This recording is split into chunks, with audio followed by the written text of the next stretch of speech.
Hey guys, Vanitas here, and I'm here to talk to you about the meta.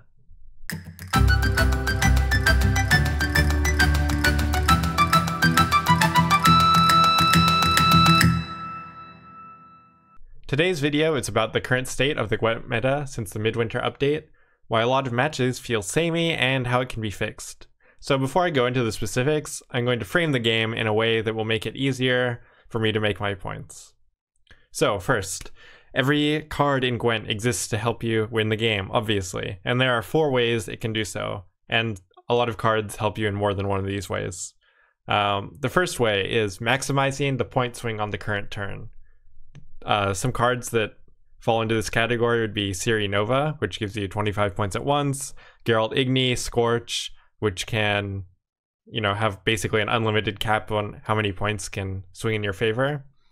And so these are cards that put you ahead or, get you closer or farther ahead from your opponent, so maybe you can pass, something like that. The second type of card is cards that set up for points farther in the current round. These are engine cards that put points over time on the board, like Siege Support or Imperial Brigade. These are also boons and hazards that proc on every turn, so the longer a round goes, the more value you get from playing them. These are cards mainly that you want to play early in a round that you think is going to go a long time, and they don't have much value at the end of the round or in short rounds. Cards like Ballista also fit into this, or Murdabrak, which can help set up big swings later. So these are cards that don't give you the maximum value on the current turn, but you play them to win the current round.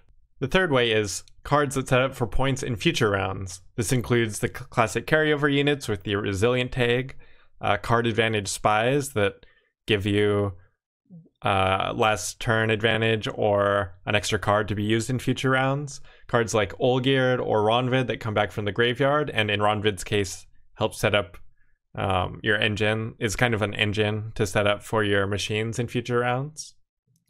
This also includes hand buff cards, anything that adds points to your hand or to your deck. This can also include the Dandelion, which buffs cards in your deck, or basically any hand buff or deck buff cards that are usually quite a bit lower value. And then the fourth way is cards that disrupt your opponent from setting up for future points.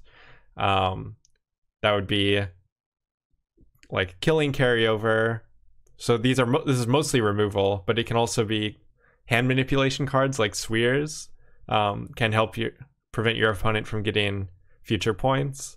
Operator puts a card in your opponent's hand that disrupts their strategy. The Guardian gives them a worse draw, or Zarthisius, which gives them worse draws.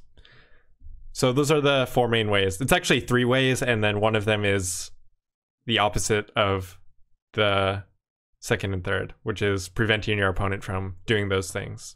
So you're managing points in the current turn, points in the current round, and points in future rounds. Those are the 3 things you're managing.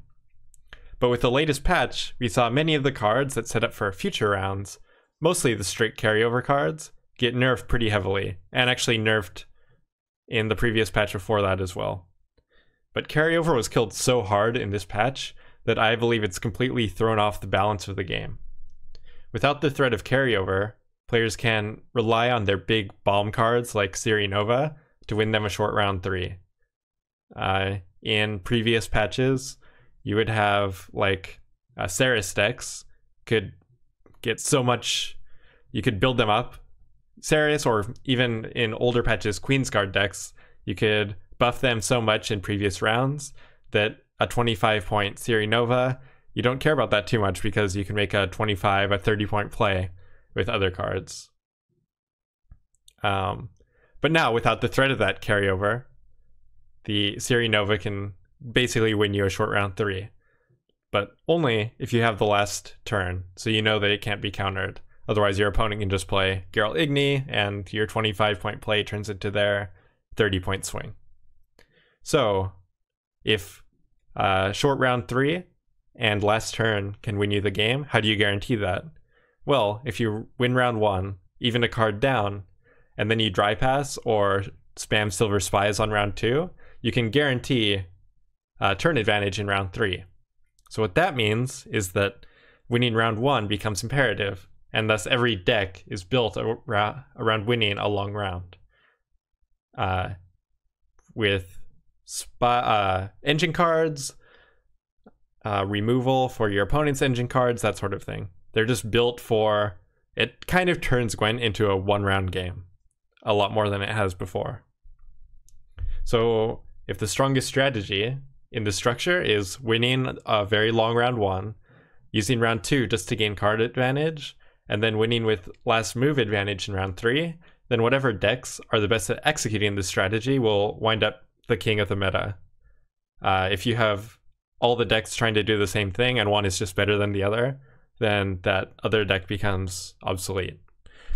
So that's why I think killing carryover with this much nerfing ruined a big aspect of the game.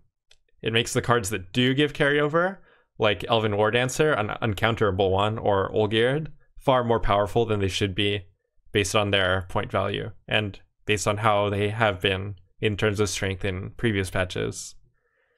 It also makes the one carryover deck that didn't get substantially nerfed, which is Consume Neckers, basically uncounterable in the last round unless you have the specific tech cards put into your deck just for that matchup.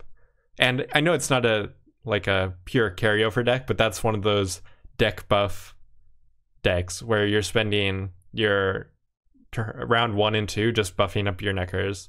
I think it's not a great archetype for the game overall, and it's as the only deck that can outpower these round 3 bombs, it becomes like kind of a coin flip whether you have the counter for that deck or not. And if you do have the counter for that deck, it means you're reducing the power of your deck for the mirror matchups of long round 1s, like we were talking about before.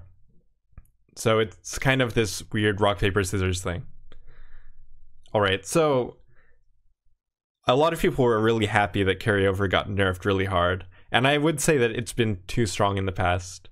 Like even in the last patch before the Midwinter update, there was maybe a little bit too much power on the carryover side, but I think it was still mostly fine.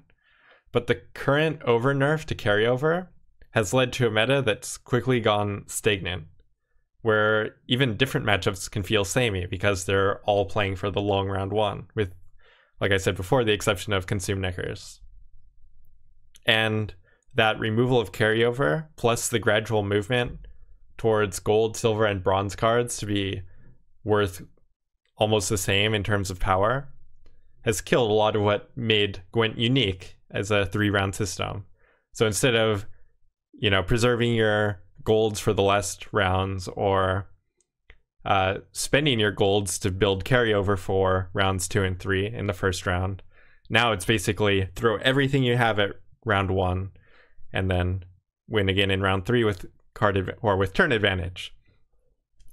So it's made it no longer a game about managing resources and more about just winning round 1.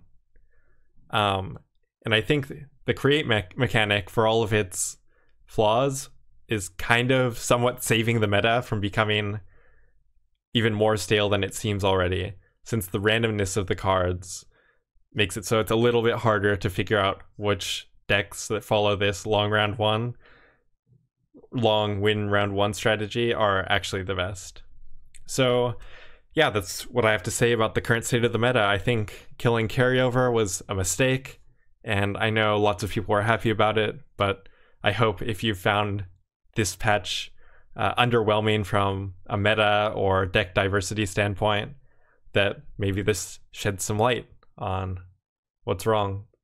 After this video goes live on YouTube, I'm going to be on Twitch, so if you want to discuss this with me while I play a few games, just click the link in the description, and I hope to see you there.